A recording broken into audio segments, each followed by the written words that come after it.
Good morning student. பேப்பரில் நீங்கள் பார்த்துக்கிட்டு இருக்கிற some last year CBSE class 10க்கு போர்டு எக்ஸாமில் கேட்ட கொஸ்டின். இதை என்னுடைய ஸ்டூடெண்ட் ஒருத்தர் கேட்டிருந்தார், இதை எப்படி சார் சால்வ் பண்ணுறதுன்னு. அதுக்காக தான் இந்த வீடியோ. இந்த ட்ரையாங்கிள்ஸை பார்த்தீங்கன்னா இதில் நிறைய ட்ரையாங்கிள்ஸ் இருக்குது. நமக்கு தேவைப்பட்டது ரெண்டு ட்ரையாங்கிள் தான். ஏன்னா அவங்க கொடுத்துருக்கிறது அதே தான். XZ parallel to AB கொடுத்துருக்குறாங்க.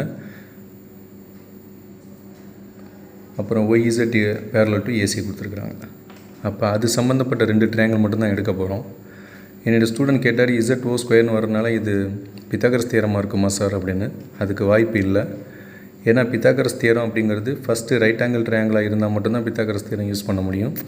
ரெண்டாவது hypotenuse equal to adjacent side plus opposite side உங்களுக்கு தெரியும். ஆனால் இங்கே ப்ளஸ்ஸுங்கிற சைன் இல்லை, மல்டிப்ளிகேஷன் தான் இருக்குது. அப்போ நம்ம வேறு ஒன்று தான் இதை ட்ரை பண்ணி ஆகணும். என்னன்னு பார்ப்போம். அவங்க ஃபஸ்ட்டு கொடுத்துருக்கிற ட்ரையாங்கிள்ஸில் நம்ம ட்ரையாங்கிள் OZX மட்டும் கொடுக்குறோம். ஏன்னா அவங்க XZ parallel to ABன்னு சொல்லி கொடுத்துருக்கறனால, இந்த ஏபின்னு கொடுத்துருக்கிறதுக்கு காரணமே நம்மளை கன்ஃபியூஸ் பண்ணுறதுக்காக தான். அது ஆக்சுவலாக நமக்கு ஏபி தேவைப்படாது, YB தான் தேவைப்படும். அதனால தான் இந்த ஃபஸ்ட் இடத்த பார்த்தீங்க அப்படின்னா ட்ரையாங்கிள் OZXன்னு சொல்லி நான் தனியாக எடுத்து இங்கே ட்ரையாங்கிள் வரைஞ்சிருக்கேன்.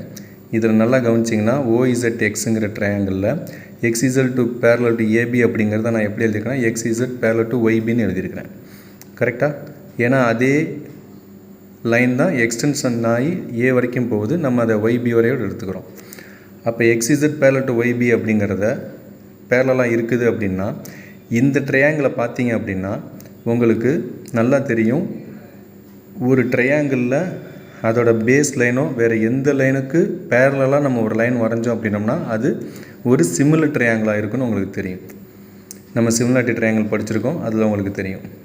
ஏன்னா ஆங்கிள்ஸ் ஈக்குவலாக இருக்கும், ஒரே ஒரு ஆங்கிளை ஷேர் பண்ணிக்கும், ரெண்டு ஆங்கிள் ஈக்குவலாக இருக்கும். அப்படிங்கும்போது உங்களுக்கு அது சிமிலாரிட்டி ட்ரையாங்கிளாக இருக்கும்.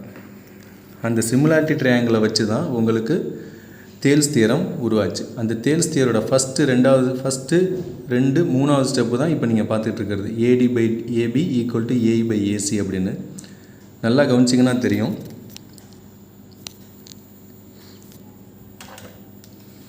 நம்ம ஒரு ட்ரையாங்கிள் வரைஞ்சி அதுக்கு இந்த BCங்கிற லைனுக்கு பேரலாக DE அப்படிங்கிற கோடை வரைஞ்சோம் அப்படின்னோம்னா ADEயும் ABCயும் சிமிலர் ட்ரையாங்கிளாக இருக்கும். அப்படி சிமிலர் ட்ரையாங்கிளாக இருந்துச்சு அப்படின்னா அதோட ரெண்டு சைடுமே ப்ரொபோர்ஷனலாக இருக்கும் அப்படின்னு நம்ம படிச்சிருக்கோம். AD by AB, AE by AC.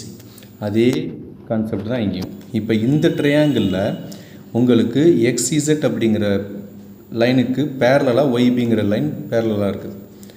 அப்போ தேல்ஸ் தியரத்தோட படி, அதாவது பேசிக் ப்ரொபோர்ஷனாலிட்டி தியரம் சொல்லுவாங்க, BPTன்னு சொல்லுவாங்க. அதோட அந்த தியரத்தோட படி OB by OZ நான் போடலாமா? அதாவது OB by OZ. இங்கே எப்படி AD by AB இருக்குதோ அதே மாதிரி இங்கேயும் அதே மாதிரி நான் போட்டிருக்கேன். இங்கே இருக்கிறத நான் ரெசிப்ரோக்கலாக போட்டிருக்கேன், வேறு ஒன்று கன்ஃபியூஸ் ஆகணும். AD by AB அப்படின்னு போட்டிருக்கேன். இங்கேயும் அதே மாதிரி தான் போட்டிருக்கேன், OB by OZ. Okay, right. அப்போ ஆப்போசிட் சைடும் அதே ப்ரொபோர்ஷனாலிட்டி தானே வரும். அதோட தியரமே அதுதான். இங்கே என்ன இருக்குதோ அதுக்கு ஈக்குவலாக தான் ஆப்போசிட் சைடும் இருக்குன்னு சொல்கிறாங்க. ஏன்னா லைன் பேரலாக இருக்குது. ஒரு ட்ரையாங்கிளை ஒரு லைனோட பேரலாக வரைஞ்சோம் அப்படின்னோம்னா ஆப்போசிட்டில் இருக்கிற லைனும் இந்த லைனும் ரேஷியோ படி ப்ரொபோர்ஷனலாக இருக்கும் அப்படிங்கிறது தான் தியரமே. அப்போ அதுதான் இங்கே சொல்லியிருக்கிறாங்க. அப்போ OY by OX அப்படிங்கிறது உங்களுக்கு வந்துடும். இங்கே OB by OZ அப்படிங்கிறதும் இங்கே OY by OXங்கிறதும் உங்களுக்கு இங்கே கிடச்சிரும். சரியா? ரைட். இப்போ அடுத்த ட்ரையாங்கிள் OCXன்னு எடுத்துக்கிறோம். இங்கே இருக்கிற அதே ட்ரையாங்கிள் தான். ஃபஸ்ட்டு எடுத்துக்கிட்டது OZX எடுத்துக்கிட்டோம். இப்போ OCX எடுத்துக்கிறோம். இந்த ரெண்டு ட்ரையாங்கிள் தான் நமக்கு தேவைப்படும். இந்த ரெண்டாவது ட்ரையாங்கிளை பார்த்தீங்கன்னா இங்கேயும் அதே தான், YZ parallel to AC. ஆனால் ஏசிங்கிறது நமக்கு தேவையில்லை. ட்ரையாங்கிள் OCXாக எடுத்துட்டோம்னா YZ parallel to XCன்னு மாறும். அதாவது ஏசியும் YZம் பேரலல்னு கொடுத்துருக்குறாங்க. ஆனால் நம்ம A வரைக்கும் போக தேவையில்லை, XCயும் எடுத்துக்கணும். அப்போ XCயும் YZுமே நமக்கு பேரலல் தான். அதனால தான் இந்த ட்ரையாங்கிளை நம்ம சொல்லும் போது என்ன சொல்கிறோம், YZ parallel to XCன்னு சொல்கிறோம். இங்கேயும் அதே தியரம் தான் அப்ளை பண்ணுறோம். இங்கேயும் அதே மாதிரி தான் வரும்.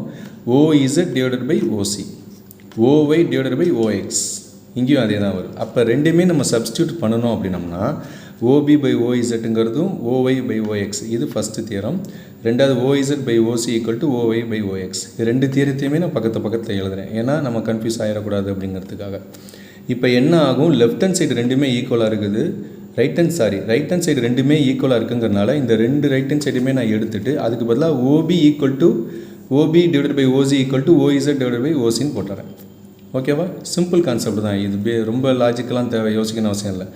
நம்ம ரெண்டு ஈக்குவேஷன் கொடுத்து அதில் ரைட் ஹேண்ட் சைடு இருக்கிறது ரெண்டுமே ஈக்குவலாக இருந்தால் அப்போ லெஃப்ட் ஹேண்ட் சைடும் ஈக்குவலாக அப்படிங்கிறத சொல்கிறது தான் கான்செப்ட். ஓகே, அது போட்டுட்டோம் அப்படின்னா நமக்கு ஆன்சர் ஈஸியாக வந்துடும். ஏன்னா நம்ம கிராஸ் மல்டிப்ளை பண்ணுவோம். ஓஇசட் இந்த சைடு வந்துடும், ஓசி இந்த சைடு போயிடும். அப்போ OZ into OC OZ equal to OB into ஓசின்னு மாறும். இதை வந்து இசட் ஓ ஸ்கொயர்னு ஏன் போட்டிருக்கேன்னா ஓஇசட்னாலும் இசட்னாலும் ஒரே லைனை ரெண்டாக திருப்பி சொல்கிறது தான்.